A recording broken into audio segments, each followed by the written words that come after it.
Oh my God. She did what? That's crazy. Oh, I wonder where that skirt's from.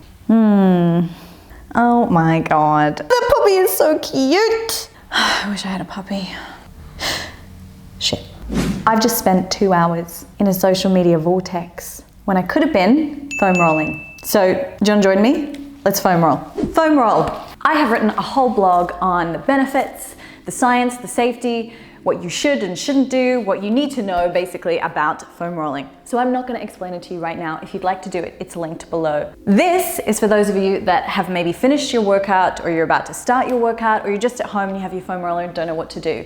This sequence is going to take you through my personal favorite sequence of postures. We're going to start with the upper back. So you're going to place the foam roller down on the ground. We're going to roll from the bra strap. If you don't have a bra strap, I'm sure you know where they start. Upwards, yeah? So we're not going to roll out the lower back. Hands come behind the head, lift the hips off and just start to roll backwards and forwards.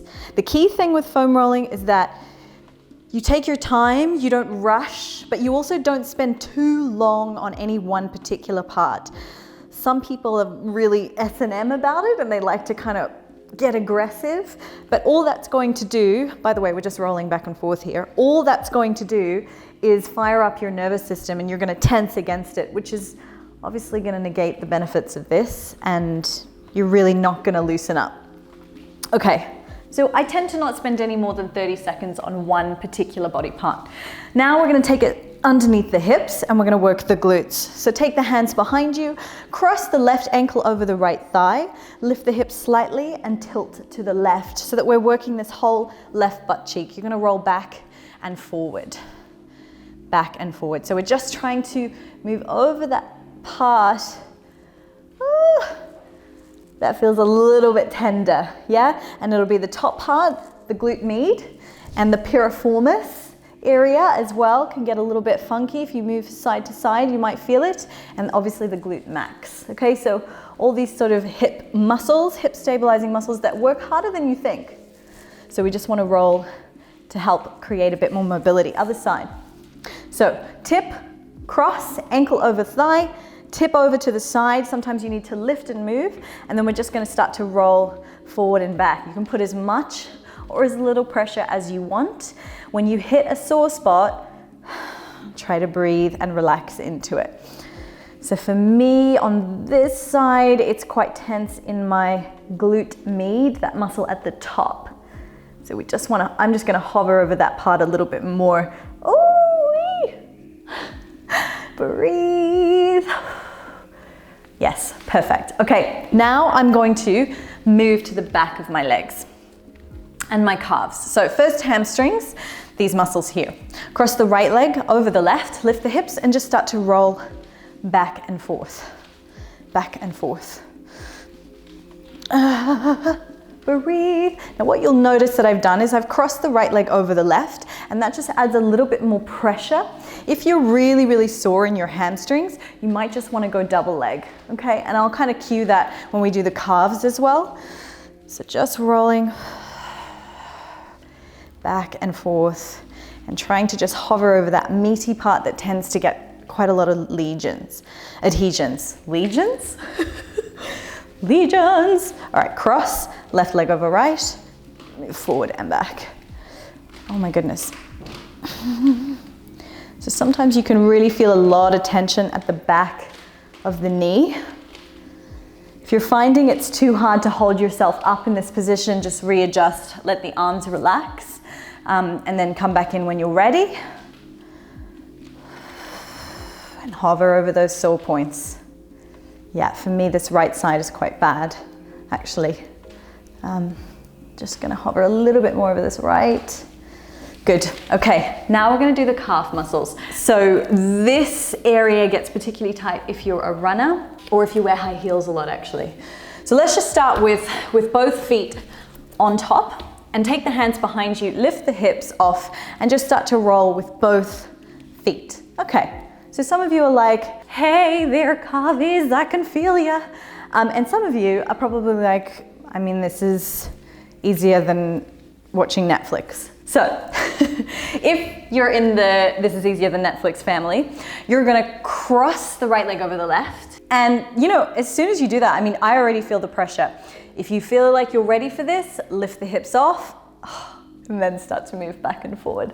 And here you will feel it a little bit more. I'm trying to be as professional as possible, but I can't hide the intensity. Now, the key here is really trying to breathe through this. If my nervous system feels like this is too intense and the pain is excruciating, remember, I'm just gonna tense up against it, or I'm potentially gonna cause more damage. So I need to keep myself in that calm state where I'm sort of like, I feel the discomfort, I feel like I'm doing something, but I'm not aggressively tensing through this. And then we're gonna try the other side, because that is, for me today, just so intense. I went for a run a couple of days ago and I can really feel it in the back of my calves and my Achilles. So I'm gonna cross the other side over. Doesn't mean I should avoid it. It means I should probably do it a little bit more. We're gonna go forward and back. But again, I really pay attention to how my mind, my body is reacting. Things like sweating, things like holding the breath. They're all signs that again, the central nervous system is sort of freaking out a little bit. We need to stay in a calm state in order for it to relax. So just moving through. Good.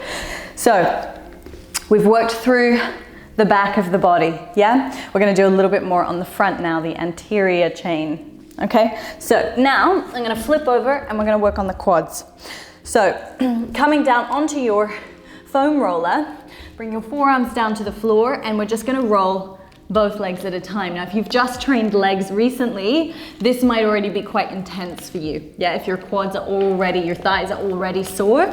So you might just wanna do this, and this is all you can take for the moment. If you feel like you can go a little bit harder, then what we're gonna do is make it single leg. So I'm gonna come off, I'm gonna move the foam roller to the side. Starting low, we're working our way up, never on the knee. And from here, I'm just gonna take one leg out to the side and move forward and back. Now, the more pressure I put in the opposite leg, obviously, the lighter it's going to be on the leg that I'm working. So if you come up and take a lot of weight in your hands and just move over the sore spots like that, it's less intense. Obviously, if you come down, and you hold a position like this, trying to really tip that weight onto the quadricep, okay, then you will feel it a whole lot more. Okay, so the good thing about foam rolling compared to a massage is that you're capable of determining the pressure and sort of following the areas of tension that you feel. Now, pretty please, I do not want you to roll your IT band. So we're not going to be doing this side part. And the reason being is that so many people overdo the rolling of the IT band when actually the tension comes from other places and is of the cause of other things. Yeah, so instead, we're just gonna stick to the quadricep and not work anything through the side. So let's do the other side. Stack, come down, and just start to move back and forth. Oh, this right quadricep is a little bit sorer today. Just moving through. What you'll notice is that I keep it moving the whole time. I'm sort of doing little rolls. Some people like to do big kind of undulating sort of movements, but I find that that means I have to work extra hard, and I want to try to, again, I know I sound like a broken record, but I'm trying to keep my mind as calm as possible so that I can really release into these muscles, yeah? I find that if I go too slow through the movements, it's just too intense and I freak out. So we're just keeping this sort of quick movement back and forth. Okay, and make sure that you don't neglect going all the way up into the top of the hip. I didn't really do it on the other side, so make sure you go back and do it if you feel like you missed it. But coming all the way up, right into the TFL, your tensor fascia lata. I always say tensor fascia latte, right? That's not even a funny joke. I don't even know why I laughed. Hashtag fitness joke, but not really. So that's the quadricep, okay? You want to go from the knee and work your way all the way up into this hip region as well, yeah, for that TFL. Also, This is one area that people tend to neglect, and if you're a runner, not even just a runner, if you play sports that involves a lot of running, football, rugby, tennis, I don't know why I'm struggling to think of other sports that involve running, but there's plenty. So you want to try to work on this anterior tib. Okay, anterior tibialis. It's this sort of outer shin. If you kind of just feel around now, you'll feel those areas. Now, they're involved in that sort of movement. So they get neglected very easily, but if you've been doing a lot of running, or if you've never done this before, you will feel it. One of the best ways that I find to do it is to take pressure into one foot, the other leg comes up, you're bent, yeah, in the knee. The foam roller is going at the top and it's working its way down and up, okay, on that outside. Obviously don't go over the shin, over the bone, or it's gonna be too intense. Hands come down, you support yourself. We're just moving back and forth. If you work your way out to the side a little bit, you might feel even a little bit more that needs releasing. Some people find it's more intense towards the top of the knee. Some people find it more in the middle. Yeah? So just feel around for what's right for you. Let's do the other side, just so you get a bit of a better view. Foot comes down, hands come down to take that pressure, and I'm just kind of rolling back and forth. There is a way that you can do it with full extension. So obviously, all the way down here, yeah? But I just find that doesn't give enough pressure, okay? But it also requires that you're sort of in a push-up position the whole way through. So I kind of prefer to bring it up and work on it this way, yeah? You might look a bit crazy.